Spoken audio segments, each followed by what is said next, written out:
Hello বন্ধুরা, এটা আমার ফেসবুকে প্রথম ব্লগ। আজকে চলে এসেছি কাটোয়া কার্তিক পুজোর ঠাকুর দেখতে।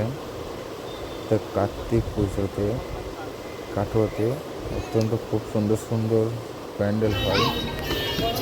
তা দুটো প্যান্ডেল আমি ঘুরেছিলাম, দুটো প্যান্ডেলই খুব সুন্দর দেখতে লাগছে।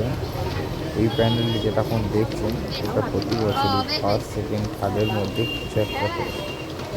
প্যান্ডেলগুলো অত্যন্ত খুব সুন্দর লাগছে দেখতে, তাই তোমাদেরকে দেখার জন্য আমি পুজোটা করলাম।